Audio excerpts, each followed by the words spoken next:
एक गांव में एक बूढ़ी औरत रहती थी। उन्हें घर के और गांव के सभी लोग काकी कहकर बुलाते थे। उनकी अपनी कोई संतान नहीं थी, इसीलिए पति के मरने के बाद वो अपने भतीजे और उसके परिवार के साथ रहती थी। उनकी पेंशन से ही पूरे घर का खर्च चलता था, पर फिर भी घर वाले काकी की बिल्कुल भी इज्जत नहीं करते थे। वो मकान जिसमें सब घर वाले रह रहे थे वो काकी के पति ने ही बनवाया था, लेकिन इसके बावजूद काकी को घर का सबसे छोटा कमरा दिया गया था। यहाँ तक कि उन्हें ढंग से खाना भी नहीं दिया जाता था। सबके खा लेने के बाद जो भी बचा खुचा खाना बचता था वो उनके सामने रख दिया जाता था, और वो खाना भी वो बड़ी चाव से खा लेते। घर के किसी भी सदस्य को काकी की कोई फिक्र नहीं थी सिवाय गुड़िया के। गुड़िया उस घर में सबसे छोटी थी और सबकी लाडली भी। उसे काकी की हालत देखकर बहुत बुरा लगता। उसे समझ ही नहीं आता था कि आखिर उसके घर वाले काकी के साथ ऐसा बर्ताव क्यों करते हैं। जब सब घर वाले एक साथ बैठकर चाय नाश्ता करते हैं, गप्पे मारते हैं, तो काकी अपने अंधेरे कमरे में बैठी होती है। पूरे घर में सिर्फ गुड़िया ही थी जिसे काकी की दिल से परवाह थी। जब भी उसे कुछ खाने को मिलता तो उसमें से वो कुछ चीजें छुपा कर रख लेती और सबसे छुपकर काकी के कमरे में जाकर उन्हें दे देती। उसे बड़ा अच्छा लगता था जब काकी पूरा स्वाद लेकर उस खाने को खाती और उसे ढेर सारी दुआएं देती। यह सब उसका रोज का काम था। कुछ दिनों बाद गुड़िया के बड़े भाई की शादी तय हो गई। घर के सभी लोग शादी की तैयारियों में जुट गए। घर वालों ने काकी को इस बारे में कुछ भी नहीं बताया, पर गुड़िया ने ये खुशखबरी काकी को दे दी। काकी को बुरा तो लगा, पर वो खुश थी कि घर में बहुत सालों बाद शादी की वजह से रौनक लगेगी, रिश्तेदार आएंगे, तरह तरह के पकवान बनेंगे और उन्हें भी वो पकवान खाने को मिलेंगे। वो तो खुशी के मारे दिन गिनने लगे। इधर जैसे जैसे शादी के दिन नजदीक आ रहे थे, घर वालों को टेंशन हो रही थी कि काकी को कैसे शादी से दूर रखें। एक दिन सुबह सुबह ही काकी का भतीजा अपनी पत्नी सुधा के साथ काकी के कमरे में गया। काकी को बहुत खुशी हुई कि शायद ये लोग उसे शादी के बारे में बताने आए हैं, पर वो लोग तो काकी को ये समझाने आए थे कि चाहे कुछ भी हो वो शादी के दौरान अपने कमरे से बाहर नहीं निकलेंगे और ना ही किसी रिश्तेदार से मिलने की कोशिश करेंगे। यह सब सुनकर काकी की आंखों से आंसू आ गए, पर वो कुछ ना बोली। सारी बातें कहकर वो कमरे से चले गए और काकी ये सोचने लगी कि कैसी किस्मत है मेरी कि जिन लोगों को अपना मानकर मैंने उन्हें अपने घर में जगह दी, जो मेरे पैसों से ही अपने खर्चे पूरे कर रहे हैं, आज मैं उनके लिए इतनी पढ़ाई हो गई हूँ कि वो मुझे घर की शादी में शामिल भी नहीं करना चाहते। यह सोचकर वो फूट फूट कर रोने लगे, पर इस उम्र में वो कर भी क्या सकती थी। बुढ़ापे की वजह से उन्हें चलने फिरने में भी तकलीफ थी। थोड़ी देर बाद उनके कमरे में गुड़िया खाना लेकर आई। उसे देखते ही काकी ने अपने आंसू पोंछ लिए। उसे देखते ही उन्हें एहसास हुआ कि इस घर में कोई तो है जो पूरे दिल से उनकी परवाह करता है। यह सोचकर वो उठी और चुपचाप खाना खाने लगी। धीरे धीरे शादी का दिन भी नजदीक आ गया। गुड़िया के भाई के तिलक से पहले घर में सभी रिश्तेदार आ गए। पूरे घर में रौनक लग गई। तिलक के दिन पूरे गांव वालों को खाने का निमंत्रण दिया गया था। सुबह से हलवाई तरह तरह के पकवान बनाने में जुट गए थे। खाने की खुशबू पूरे घर में फैल रही थी। सभी घर वाले शादी की तैयारियों में इतने व्यस्त थे कि किसी ने भी काकी को सुबह से खाने के लिए नहीं पूछा था। ऊपर से खाने की खुशबू जब उनके कमरे में आने लगी तो उनका भूख और बढ़ गया। आज सुबह से गुड़िया भी घर के कामों में व्यस्त थी। उसे भी ध्यान नहीं रहा कि वो काकी को कुछ खाने को दे दे।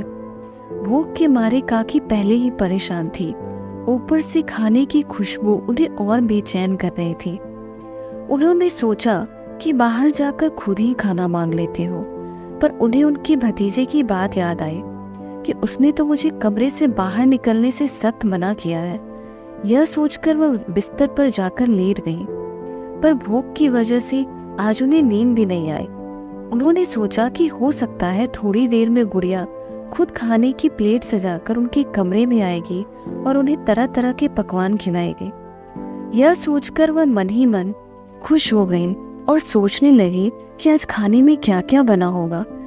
पर आज गुड़िया को एकदम भी वक्त नहीं मिला। दोपहर के 3 बज गए थे, पर ना ही गुड़िया ने और ना ही किसी घर वालों ने काकी को खाने के लिए पूछा। अब काकी को भूख बर्दाश्त न हुआ। उन्होंने सोचा कि वो खुद ही जाकर खाना मांग ले। यह सोचकर वो लंगड़ाते हुए अभी अपने कमरे के दरवाजे से बाहर ही निकली थी कि सुधा की नजर उन पर पड़ गई। वो दौड़ कर आई और चिल्लाते हुए कहा कि आखिर आप चाहती क्या है? अपने कमरे में टिककर नहीं बैठ सकती? उसकी बात सुनकर काकी ने कहा कि मैं तो बस खाना लेने जा रही थी। इस पर सुधा ने गुस्से में कहा कि खाना खाने के सिवाय आपके पास कोई दूसरा काम तो है नहीं। आपकी जबान इतनी चटोरी है कि आप कितना भी खा लें, आपका तो मन ही नहीं भरता। सुधा की बातें सुनकर काकी अपने आंसू रोक नहीं पाए, पर उनके आंसू देखकर भी सुधा का दिल न पिघला।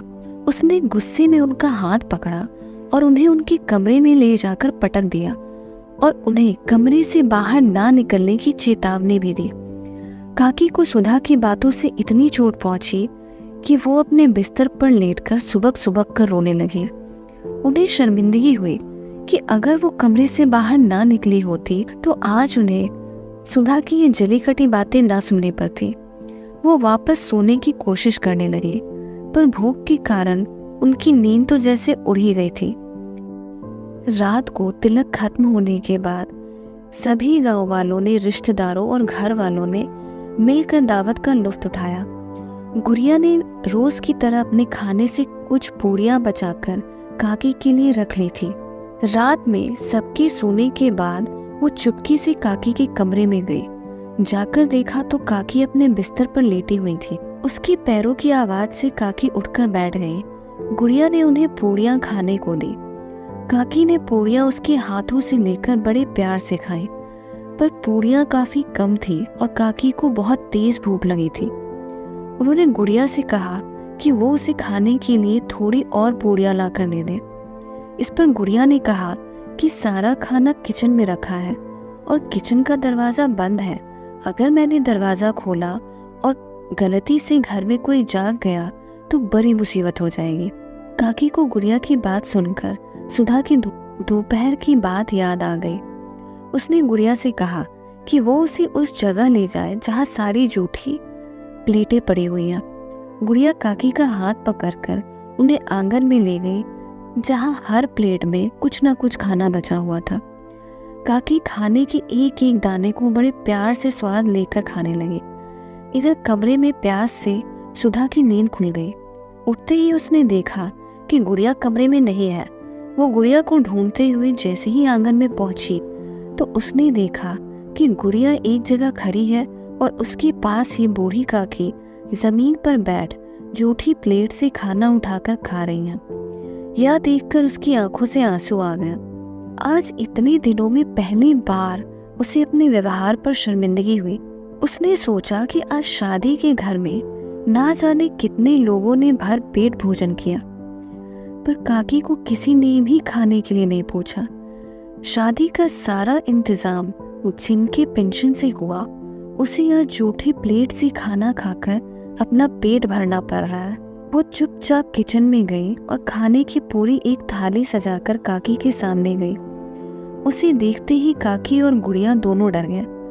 काकी को लगा कि अब तो सुधा उन्हें जी भरकर बुरा भला कहेगी, पर सुधा ने काकी का हाथ पकड़कर उन्हें उठाया और एक साफ जगह पर बिठाकर उन्हें खाने की थाली परोस दी।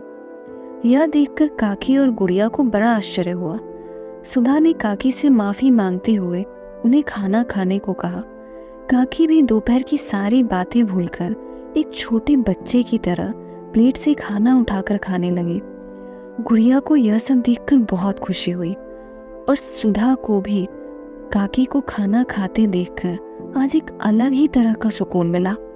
यह कहानी हमें यही सिखाती है कि हमें रिश्तों की कदर भी पैसों की तरह ही करनी चाहिए, क्योंकि दोनों को गंवाना बहुत आसान है और कमाना मुश्किल। अपने करीबी रिश्तों और लोगों को इतना भी मत तरपाएं कि आप खुद अपनी नज़रों में ही गिर जाएं। आजकल इंसान के पास दिल ही नहीं है, उसके पास सिर्फ अपना मतलब है। मतलब खत्म, रिश्ता खत्म। इसलिए किसी ने बेहद ही खूबसूरत बात कही है कि मतलब की इस दुनिया में कौन किसी का होता है। धोखा वही देता है जिस पर भरोसा होता है। मतलबी लोग आपके साथ नहीं बल्कि आपकी हैसियत के साथ होते हैं। इसलिए ऐसे लोगों को अपनी जिंदगी में शामिल करने से पहले जरूर सोचें। Rishamam Stories